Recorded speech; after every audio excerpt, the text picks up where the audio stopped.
তো আমরা এখন চলে এসেছি পার্বতী সরোবরের সামনে। তো আমরা এখন দাঁড়িয়ে আছি গৌরীকুণ্ড এবং সামনে কৈলাসপতি। হ্যালো গাইজ, শুরু করছি একটি নতুন ভিডিও। তো যারা আগের দিনের পার্টগুলো দেখোনি তারা আগের দিনের পার্টগুলো দেখে নাও, এটা 3 নম্বর পার্ট হতে চলেছে।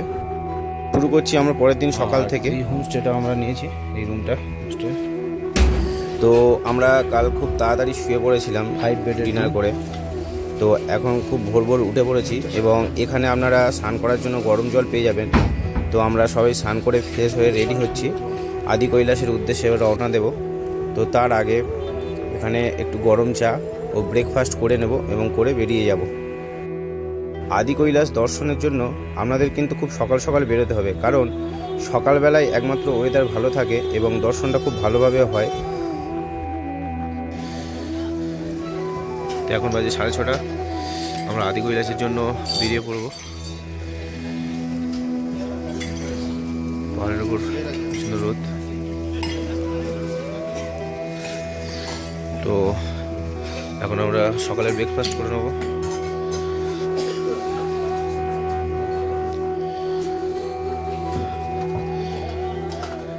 क्या क्या है? पराठा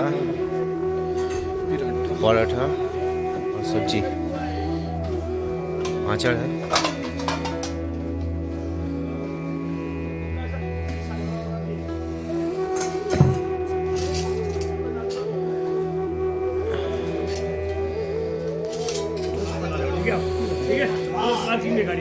ठीक है ठीक है, हाँ हाँ हाँ।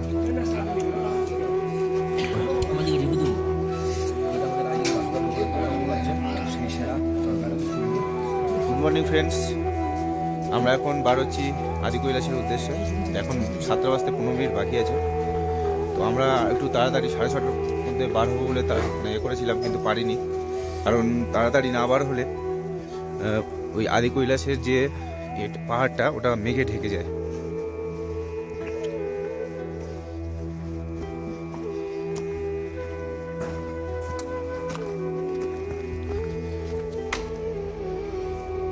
তো আমরা যে হোমস্টেতে রয়েছি সেই হোমস্টে থেকে এই পাহাড়ের যে ভিউটা খুব সুন্দর এবং হোমস্টের চারিদিকেই পাহাড় ঘেরা।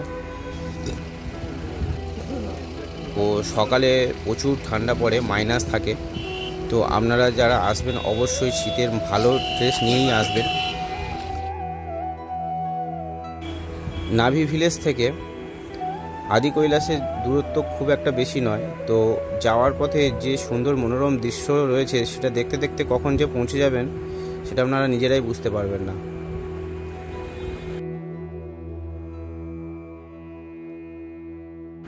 এই আদি কৈলাস যে যাত্রা করা হয় যে রোডটা দিয়ে, এর সম্পূর্ণ আর্মি রেস্ট্রিক্টেড এরিয়া। তো এখানে প্রচুর জায়গা আপনারা বেস ক্যাম্প পাবেন।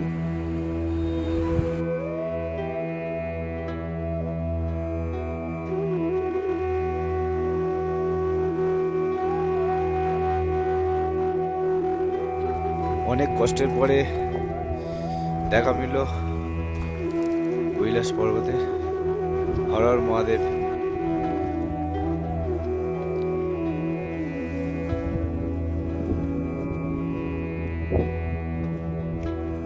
দিন ধরে এত কষ্ট করে আমরা সফল হলাম, একদম সফলভাবে আদি কৈলাসের দর্শন পেলাম। বেরিয়েছিলাম 7টা বাজতে 15 মিনিট বাকি ছিল, এখন বাজে 7:53। একদম আদি কৈলাসের সামনে চলে এসেছি।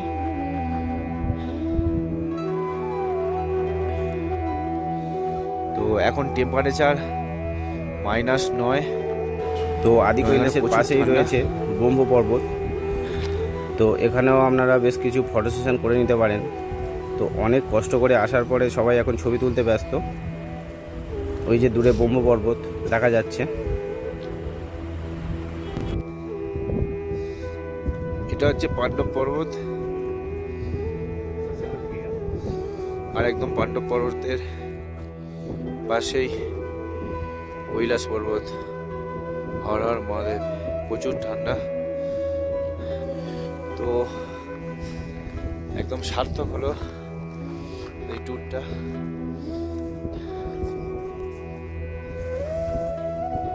এখন আছি জলিংগং। এই জলিংগং থেকে ট্রেক শুরু হবে। এখান থেকে আমরা যাব পার্বতী সরোবর, ভীমকি খেতি, গৌরীকুণ্ড আর গৌরী মাতাঙ্গীর যে মন্দির আছে, আর সেদিকে যাব। এই জায়গাটা হচ্ছে জলিংগং।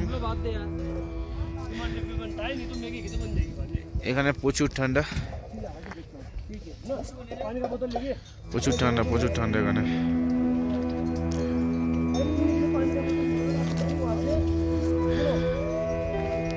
আর এখানে ছোট ছোট দোকান রয়েছে, এখানে আপনারা খেতে পারেন। টয়লেট রয়েছে এখানে, ওখানে টয়লেট রয়েছে, এতে কোনো সমস্যা হবে এখানে টয়লেট করতে পারেন। আর যাদের পার্সোনালি হাঁটার সমস্যা হবে তারা এখান থেকে ঘোড়া করে নিতে পারেন। 2500-3000 টাকা এরকম নেবে, নিয়ে যাবে এবং নিয়ে আসবে।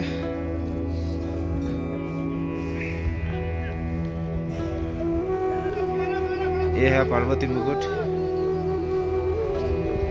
इधर से हम ट्रेक शुरू करेंगे। তো এখন আমরা ট্রেকিং শুরু করলাম। তো এখন বাজে 8টা, দেখা যাক কত টাইম লাগে।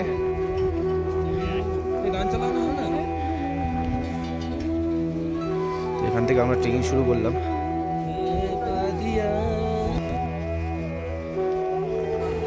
তো আমাদের ট্রেকিং শুরু হলো এখান থেকেই।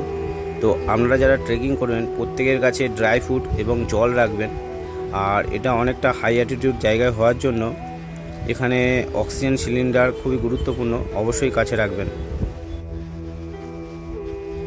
তো আমরা যেই সময় এসেছিলাম তখন ছিল -10, -14 পর্যন্ত হয়েছিল। তো সেই জন্য শীতের ভালো পোশাক অবশ্যই রাখবেন কাছে। তো ট্রেকিংয়ের শুরুতে আপনাদের একটু কষ্ট হতে পারে, আমাদের প্রত্যেকেরই একটু করে কষ্ট হচ্ছিল, কারণ একটু হাই অ্যাটিটিউড জায়গা আর অনেকটা উঁচুতেই খাড়াই রাস্তা। তো সেই জন্য আপনারা একটু করে রেস্ট নেবেন এবং সাথে কর্পূর রাখবেন।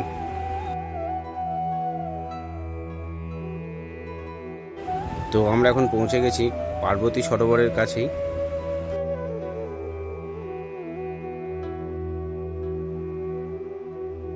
তো আদি কৈলাস ট্রেকিং বা ট্যুর করার সময় আপনারা অবশ্যই আমাদের কাছে আইডেন্টি কার্ড রাখবেন, কারণ কখন লাগে সেটা বলা যায় না।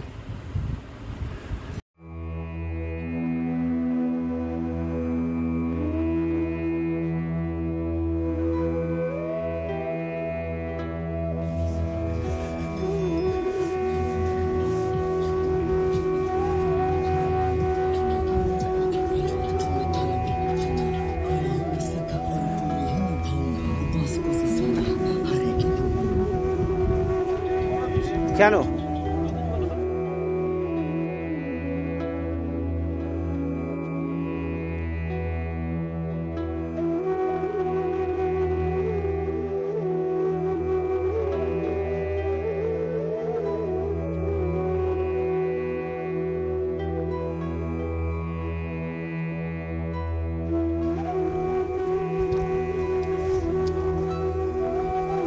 তো আমরা নাবিক গ্রাম থেকে বেরিয়েছিলাম 7টার সময় এবং আদি কৈলাসে এখানে পৌঁছে গেছি 8টার সময়। তো সময় মোটামুটি 1 ঘন্টার মতোই লেগেছিল। তো আপনারাও যারা আসবেন একটু তাড়াতাড়ি আসবেন, তাহলে দর্শনটা খুবই ভালো হবে। এই আদি কৈলাসে রয়েছে একদম পার্বতী সরোবরের পাশে ভগবান শিব ও মাতা পার্বতীর মন্দির। তো এখন আমরা এটাই দর্শন করব। এই আদি কৈলাস হলো ভগবান শিবের ধ্যান করার জায়গা। ভগবান শিব এখানে ধ্যান করেন, তাই এখান থেকে ভগবান শিবের নাম হয় আদিযোগী। জলিংগং বেস ক্যাম্প থেকে এই মন্দিরের দূরত্ব 2.5 কিলোমিটার। তো সময় লাগবে মোটামুটি 30 থেকে 40 মিনিট। তো আমরা এসেছিলাম এখন অক্টোবর মাসের শেষের দিকে, সেই কারণে জল অনেকটা কমই রয়েছে। তো যারা মে জুন মাসের দিকে আসবে তখন জল অনেকটাই বেশি থাকে পার্বতী সরোবরের। এই পার্বতী সরোবরকে ভারতেরই মানস সরোবর বলা হয়। তো এখান থেকে প্রত্যেকেই এই পবিত্র জল বাড়িতে নিয়ে যান, আমরাও নিয়ে গেছিলাম।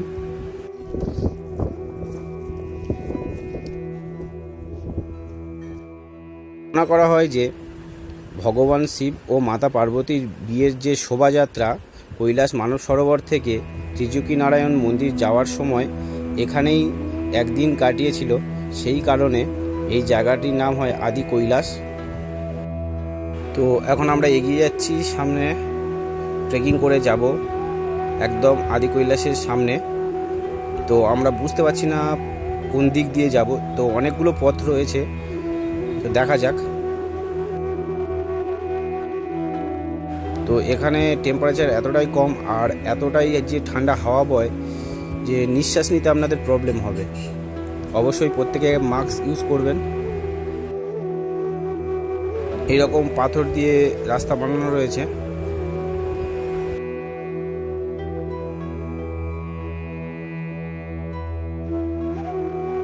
তো আমরা আবার অনেকটা উঁচুতে উঠে এসেছি, এই যে এখান থেকে হেঁটে হেঁটে এতটা উপরে চলে এসেছি। তো আমরা একটু রেস্ট নেব এবং তারপর আবার হাঁটা শুরু করব।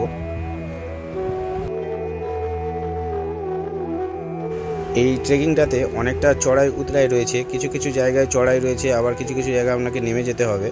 তো বয়স্ক লোকেরা যারা এই ট্রেকটা করবেন তারা প্রত্যেকে একটু সাবধানেই করবেন, কারণ অনেকের হাঁটুতে প্রবলেম থাকলে তাদের সমস্যা হতে পারে, বা আপনারা চাইলে ঘোড়া ইউজ করতে পারেন।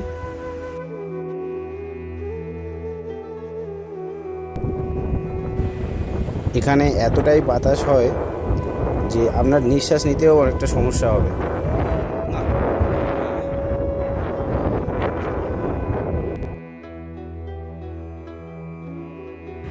এই জায়গাটির নাম হলো ভীমকি খেতি। তো মনে করা হয় পাণ্ডবরা যখন স্বর্গের উদ্দেশ্যে যাত্রা করেছিল তখন এখানে ধান চাষ করেছিল, সেই কারণে অটোমেটিক এখানে প্রতি বছর ধান হয়, অটোমেটিক ধান ঝরে যায়, আবার অটোমেটিক ধান চাষ হয়। সেই জন্য এই জায়গাটির নাম হয়েছে ভীমকি খেতি। তো আমরা এখন বসে আছি একদম আদি কৈলাসের সামনে। তো এখন আমরা একটু হালকা করে টিফিন করে নেব, কারণ অনেকটা হাঁটাহাঁটি করার পর খিদে পেয়ে গিয়েছে। তো এখন জল, বিস্কুট ও ব্রেকফাস্টের জন্য আমরা কিছু ড্রাই ফ্রুট নিয়ে এসেছিলাম, তো সেগুলো এখন খাওয়া হবে। তো আমাদের সঙ্গে সঙ্গী হয়েছে আর একজন, তো এখন তাকে খাওয়ানোর প্রোগ্রাম চলছে।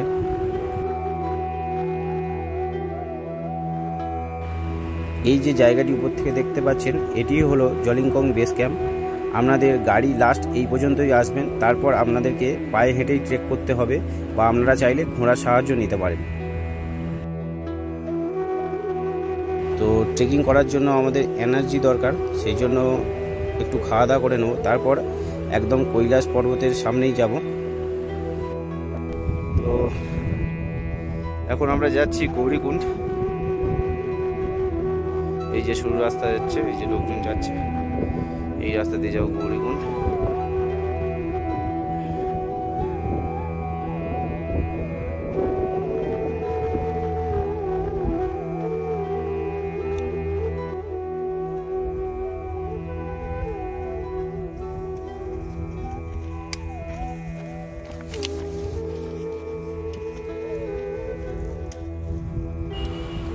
তো আমরা ট্রেকিং শুরু করলাম একটু রেস্ট নিয়ে।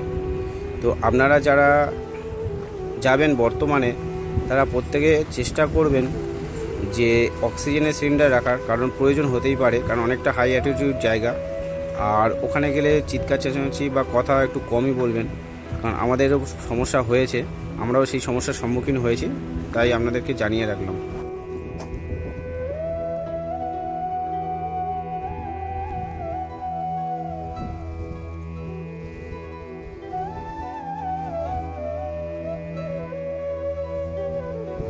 তো আমাদের আস্তে আস্তে পুরো আদি কৈলাসের শিখরটা একদম সাদা মেঘে ঢেকে গেল এবং প্রচণ্ড ঠান্ডা। সূর্যের রোদ যতক্ষণ ছিল ততক্ষণ একটু গরম ছিল, যখন একটু মেঘলা হয়ে গিয়েছে প্রচণ্ড ঠান্ডা। আমরা এখন পৌঁছে গিয়েছি গৌরীকুণ্ড।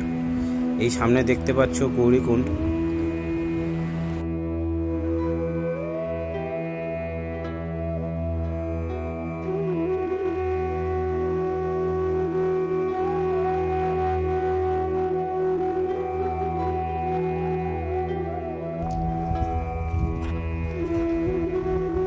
তো আমরা এসেছিলাম নভেম্বরের দিকে, সেই জন্য গৌরীকুণ্ডের জল অনেকটা কমই রয়েছে। তো তো যারা এপ্রিল মে মাসের একদম স্টার্টিংয়েই আসবেন, এটা সম্পূর্ণ জলাশয়ে ভর্তি থাকে। সেই সময় এগুলো সম্পূর্ণ গ্লেসিয়ার অর্থাৎ বরফে ঢাকা থাকে। তো আপনাদের এতটা দূরও ট্রেক করে হয়তো আপনারা আসতে পারবেন না, অনেকটা আগে থেকেই আপনারা পুরো ফুল গ্লেসিয়ার পেয়ে যাবেন।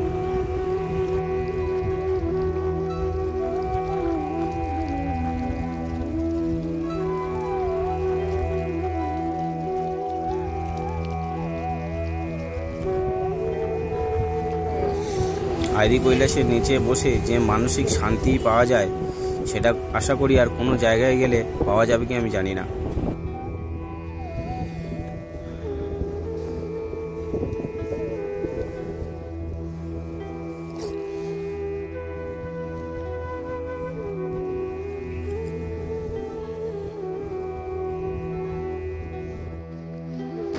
তো এখানে আমরা বেশ কিছু সময় কাটিয়ে আবার নিচে নামতে শুরু করলাম। তো নামার সময় এতটা কষ্ট হয় না যতটা ওঠার সময় হয়। উঠতে যদি আপনার পাহাড়ে 4 ঘন্টা সময় লাগে, তো নামতে আপনার 2 ঘন্টারও কম সময় লেগে যাবে। আর রাস্তা বেশ ঢাল রয়েছে, তো আপনারা একটু সাবধানে নামবেন। আর এই সরু রাস্তার মধ্যে দিয়ে ঘোড়া মানুষ একসঙ্গে যাতায়াত করছে, তো একটু দেখে শুনেই যেতে হবে। তো এখন আমরা নিচে বেস ক্যাম্পের দিকে যাচ্ছি গৌরকুণ্ড থেকে। গৌরকুণ্ডের দূরত্ব বেস ক্যাম্প থেকে, যেটা জলিংকং, ওখান থেকে মিনিমাম 4 কিলোমিটার। আর রাস্তা অনেকটা খাড়াই রয়েছে, মোটামুটি খুব একটা খারাপ রাস্তা নয়। কিছু কিছু জায়গায় একটু এবড়ো খেবড়ো রয়েছে, আর পাথরের রাস্তা যেহেতু। তবে আপনারা যারা আসবেন, যদি কারোর সমস্যা থাকে ঘোড়া করে নিতে পারেন। এই ঘোড়া রয়েছে 3000 টাকা 2500 টাকা করে দিলে। আপনাদেরকে একটা গুরুত্বপূর্ণ তথ্য জানিয়ে রাখতে চাই, যারা আপনারা বরফ দেখতে চান এবং সম্পূর্ণ সাদা এই জায়গাটা দেখতে চান, তারা প্রত্যেকে চেষ্টা করবেন মে মাসের দিকে আসার। এপ্রিল মেতে সম্পূর্ণ বরফে ঢেকে থাকে এই জায়গাটা, আর জুন জুলাই তো বর্ষাকাল থাকে, আর তারপরে এরকমই ওয়েদার থাকে। তো নভেম্বর থেকে বন্ধ হয়ে যাবে আদি কৈলাস, আবার এপ্রিল মাসের শেষের দিকে আদি কৈলাস খুলবে।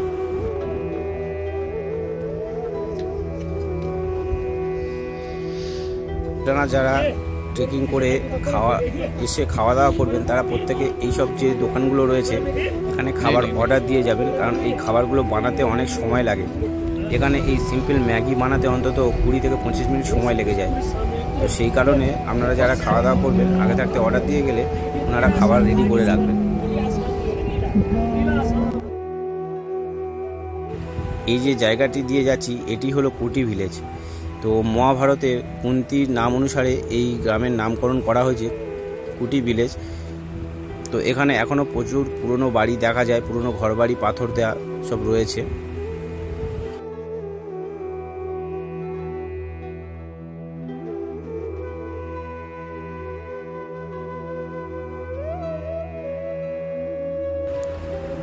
এই যে রোডটা দেখছেন, এখানে তেমন কোনো লোকাল ট্রান্সপোর্টেশন নেই, প্রত্যেকে এই প্রাইভেট কার আর এই যে সব গাড়িগুলো রয়েছে, এগুলো ছাদে করেই এখানকার স্থানীয় লোকেরা যাতায়াত করে। এছাড়া এখানে আর্মি গাড়ি চলাচল করে।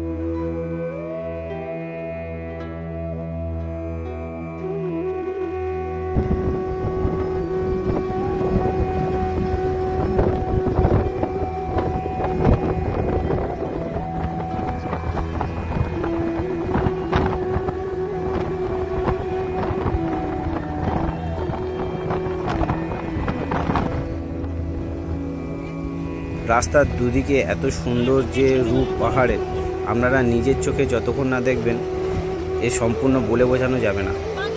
তাই মুগ্ধ হয়ে দেখছিলাম, জানি না আবার কবে আসতে পারবো।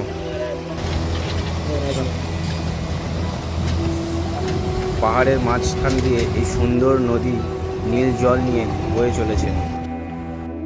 3:30 থেকে 4টের মধ্যে আমরা হোমস্টেতে পৌঁছে গিয়েছিলাম এবং আবার আমরা বেরিয়ে পড়েছিলাম চারিদিকটা এক্সপ্লোর করবে বলে, কারণ আমরা কালকে সকালেই বেরিয়ে যাব পঞ্চচুল্লির উদ্দেশ্যে। সেই কারণে একটু গ্রামটাকে ঘুরে দেখছিলাম। পাহাড়ে খুব তাড়াতাড়ি সন্ধে নেমে যায়, ঘুরতে ঘুরতে যে কখন সন্ধে হয়ে গেল বুঝতে পারলাম না। তো আজকের রাতের ডিনারে আছে সবজি, রুটি, রাজমা ডাল, সালাড, সিমাই। তো গুড নাইট ফ্রেন্ডস, দেখা হচ্ছে নেক্সট পর্বে।